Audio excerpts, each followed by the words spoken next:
UP में अखिलेश यादव के करीबियों पर आयकर विभाग का छापा। मऊ में राजीव राय, मैनपुरी मनोज यादव, लखनऊ में जैनेंद्र यादव और राहुल भसीन के घर की तलाशी। ये लोग सरकार के कहने पर कर रहे हैं, ये लोग अपने से तो कुछ नहीं कर रहे हैं। यूपी में समाजवादी पार्टी नेताओं के ठिकानों पर इनकम टैक्स छापे को लेकर बड़ा खुलासा। सूत्रों के मुताबिक 200 करोड़ की कर चोरी का चला पता। आरोपियों के दुबई और बाकी देशों से जुड़े हो सकते हैं तार। इनकम टैक्स के रडार पर आए राजीव राय समाजवादी पार्टी के राष्ट्रीय सचिव हैं। जैनेंद्र यादव अखिलेश के ओएसडी रहे हैं और नीटू के नाम से मशहूर मनोज यादव का भी अखिलेश के साथ करीबी संबंध रहा है।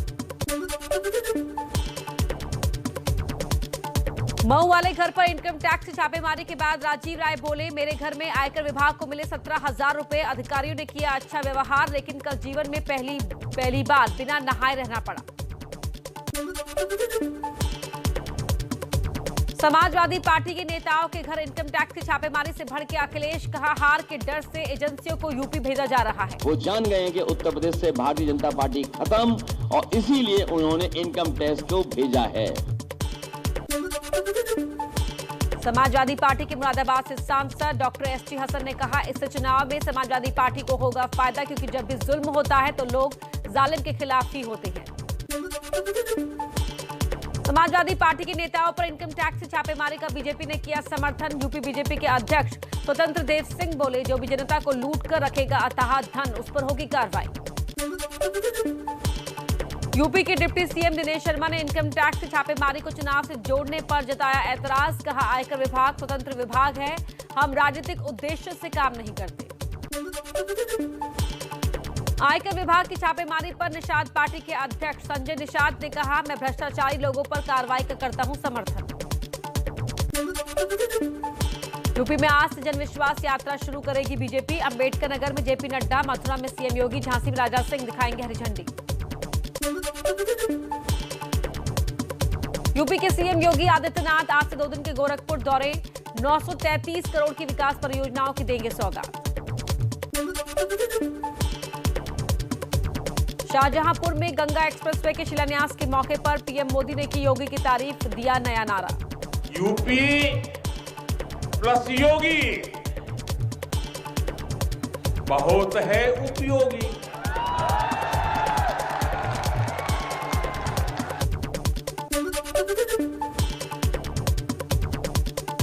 यूपी के रायबरेली में अखिलेश ने पीएम के नारे का दिया जवाब। कहा, योगी उपयोगी नहीं अनुपयोगी। उत्तर प्रदेश के लिए अनुपयोगी है।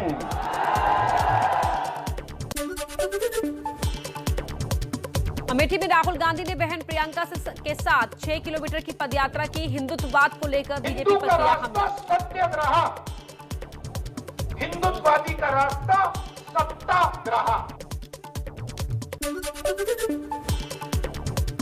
अमेठी के बाद आज रायबरेली के दौरे पर कांग्रेस महासचिव प्रियंका गांधी महिला शक्ति संवाद रैली को करेंगे संबोधित। स्थानीय महिलाओं से बातचीत भी करेंगी।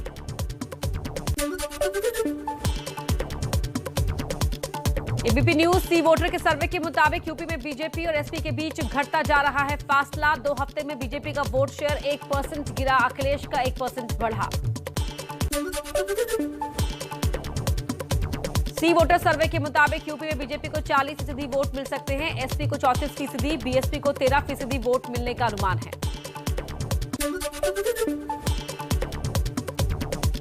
एबीपी न्यूज सी वोटर के सर्वे के मुताबिक यूपी में बीजेपी सबसे आगे, लेकिन 2 हफ्ते में बुंदेलखंड में बीजेपी तो अवध रीजन में अखिलेश यादव को फायदा।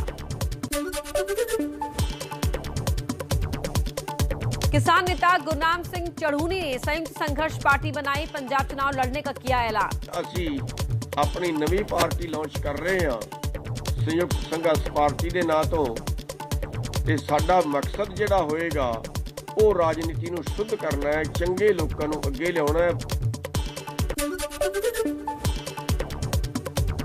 चंडीगढ़ निकाय चुनाव को लेकर पार्टियों ने कसी कमर। सेक्टर 43 में दिल्ली के सीएम अरविंद केजरीवाल और सेक्टर 25 में केंद्रीय मंत्री अनुराग ठाकुर की रैली।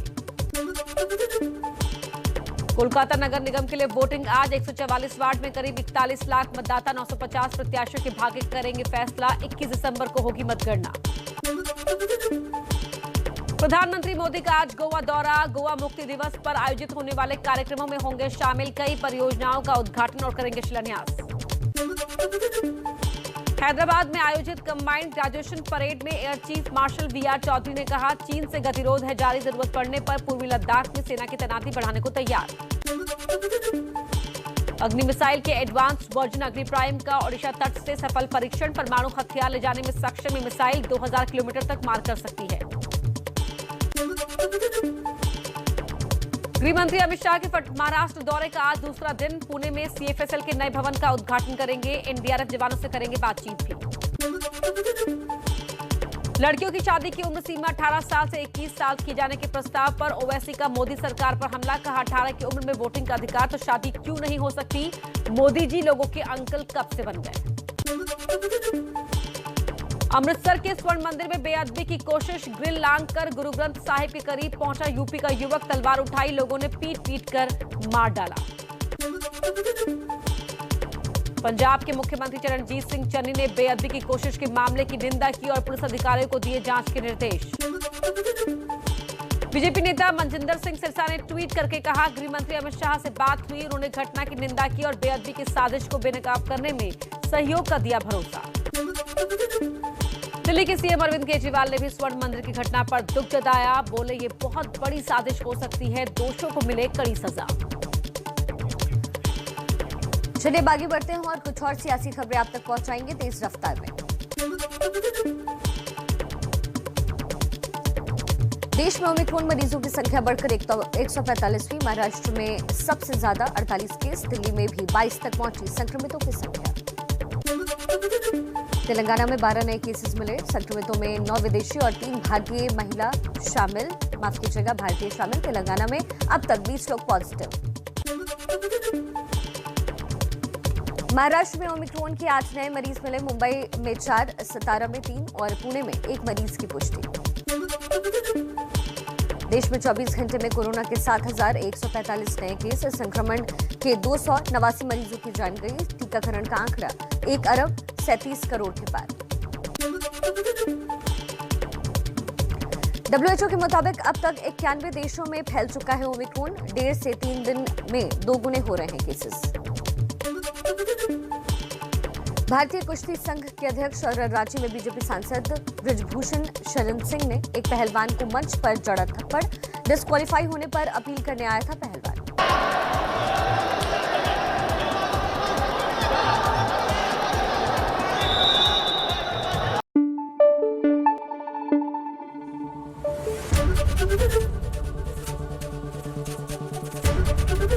एबीपी न्यूज आपको रखे आगे।